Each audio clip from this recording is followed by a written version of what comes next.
Hi guys! Magluluto na naman tayo ulit. Ito na naman sa kusina. Yan, ang aking lulutuin ay okra ulit. Okra. Frozen okra. Tapos, manok. Kiri daw.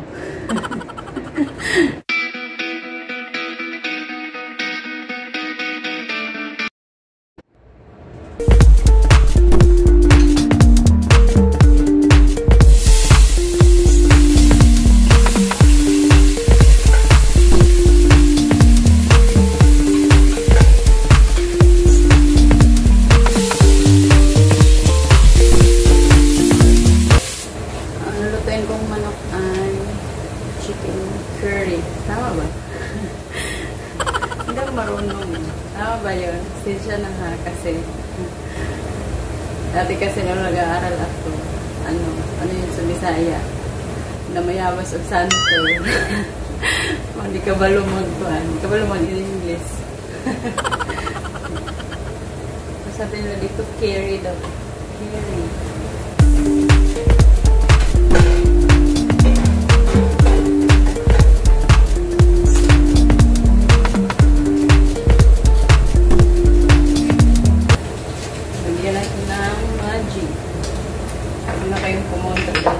Talaga yan.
Garlic powder. Gusto naman siya magamit ng fresh.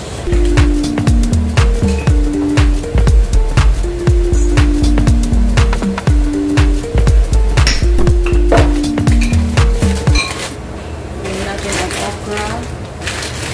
Frozen. Hindi rin sila bumibili ng fresh na okra.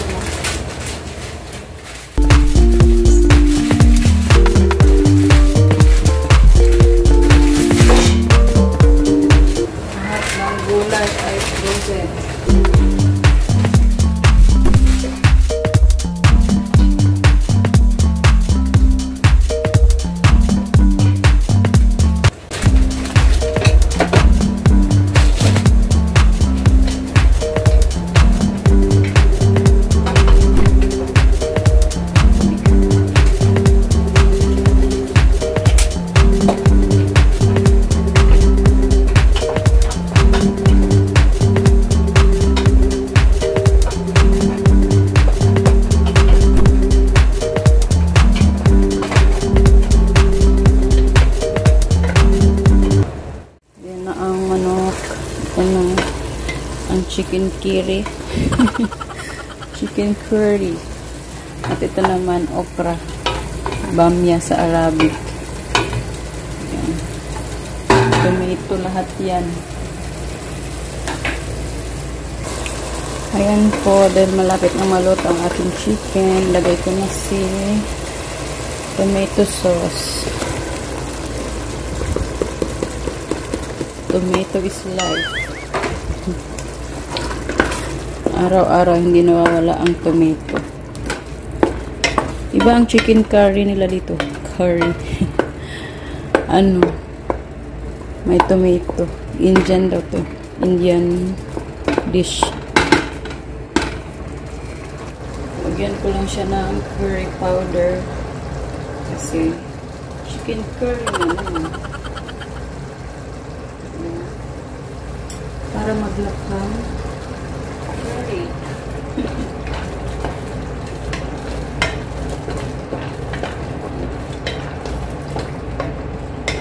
Para na sardinas to. Lagyan ko pa siya ng gata. Coconut milk. Saka cooking cream.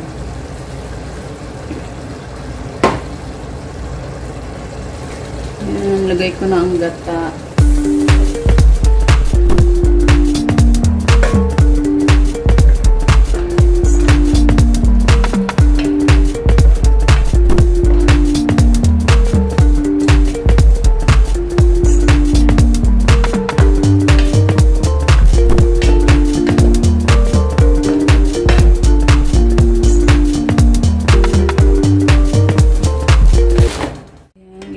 Kanyang kulay.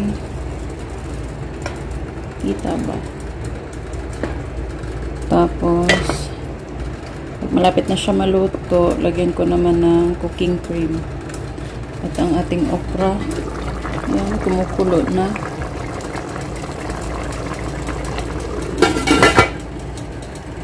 Yan, luto na ang ating manok. Medyo marami pang sabaw, pero okay lang yan. Lagyan ko lang siya ng kunting cooking cream.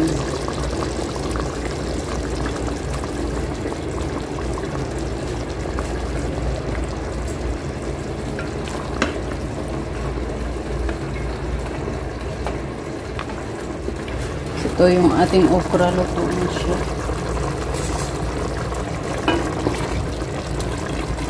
Ayan. Maikli lang naman ang buhay ng okra. Kaya lang, frozen siya. Kaya, medyo tinagal-tagalan ko ng kunti. Gusto naman nila yung ganyan. Tapos, gagawin ko lang ang gaga na naman ako ng timpla nito, yung parsley. So, ito. Ayan, okay na siya. Patayin na natin ang apoy. Ayan, ito naman para sa ito, parsley, pang lagay ko dyan sa okra. Ibubukod ko siya ng paggawa.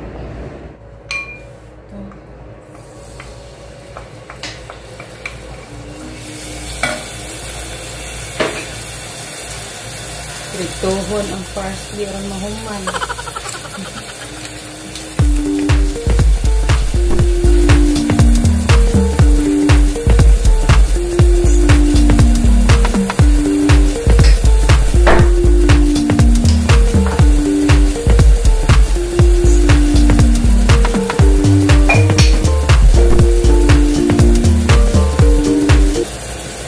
Coriander powder.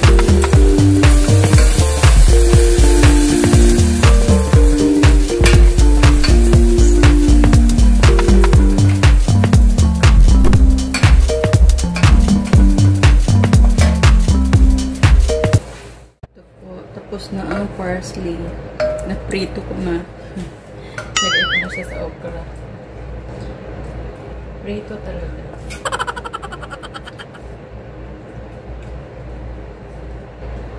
Yan, okay na siya.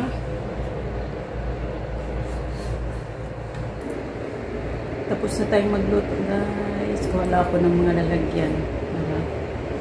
mailipat ko siya at malagay sa table.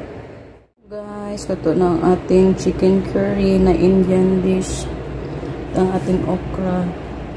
Tingnan nyo, diba? Parang tinula lang. Dami sabaw. Ganun talaga kasi sabaw is life. Yan, hindi na ako nagsaing kasi may tira pang kanin kahapon. Iniinit ko lang sa microwave. Yan guys, dito na nagtatapos ang ating cooking vlog.